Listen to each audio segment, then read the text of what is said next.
All right, you are listening to Senator Marco Rubio, who is there for his confirmation hearing. He has been nominated by President-elect Trump to be the next Secretary of State. CBS News Chief White House correspondent Nancy Cordes is joining us now from West Palm Beach, Florida. So, Nancy, I was having a conversation earlier with Scott McFarland about Rubio's chances. I would suggest, and you know better than I do, this is just me being a sideliner, that if anybody has a chance of sailing through this nominating process, it's perhaps Senator Rubio. Right. I mean, not only do these senators know Rubio, he is a third-term senator, a senior member, but senators have a lot of pride in their position. They tend to think that being a senator prepares you pretty well for any number of positions. So they like the fact that one of their own has been nominated to be Secretary of State. Even the Democrats feel that way because they believe that some of the other individuals who have been nominated to top positions, like Pete Hegseth, who we heard from yesterday, they don't think that those individuals have the right kind of expertise to be successful in their chosen jobs. And so they're feeling pretty good about Marco Rubio, barring something truly unforeseen. I think it's going to be a walk in the park for him to get not only confirmed, but to be one of the very first members of Trump's cabinet to be confirmed, most likely on day one of the Trump presidency.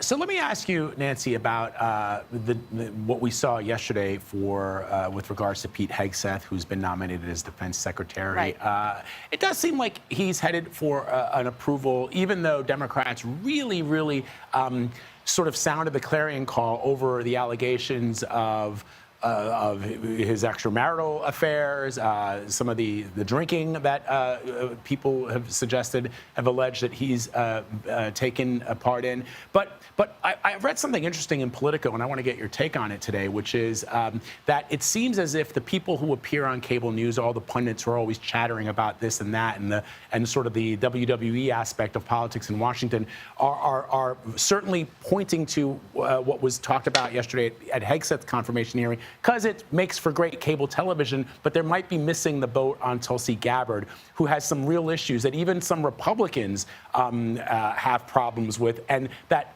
the press seems to be sort of not hyping that as much as they did this sort of sexy stuff in Hegseth's background. Right. And partly that's because some of Gabbard's issues are still not fully known. Yes, we have talked about the fact that she visited Syria and met with Bashar al-Assad, the deposed dictator, back in 2017 or 2019. That's something that Democrats and Republicans alike have concerns about. But because she is going up for the Director of National Intelligence, and intelligence is such a major focus, there are more questions about her background and the FBI background check that's being done, but Democrats haven't gotten a look at that yet, nor have Republicans. It's still being done. She's had some paperwork issues, so that's delaying her confirmation hearing. So it's very possible that there could be something that comes out that is so new and startling that it causes an uproar, like we saw with Hegseth, where, just after he was nominated, there were issues in his background that even Trump didn't know about when he nominated him, issues of allegations of sexual misconduct, for example. So right now with Tulsi Gabbard, it's a little quiet. We don't even know when her confirmation hearing is going to happen. So let's see what happens between now and then.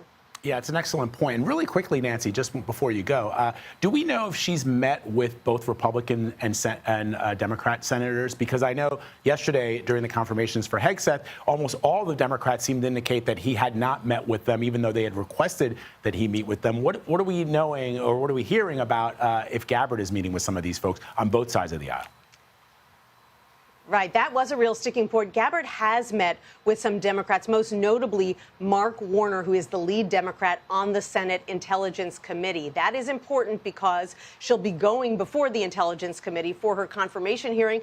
And the Intelligence Committee operates a little differently than any other committee. They work together very closely. They deal with these very important, very secretive issues of national intelligence. So Democrats have more influence on that committee than they would on most others. And that's why that was an important meeting. Afterwards, Warner said he still has some concerns. All right. Nancy Cordes, as always, with some really critical details for us. Thank you, Nancy, for your reporting. Thank you.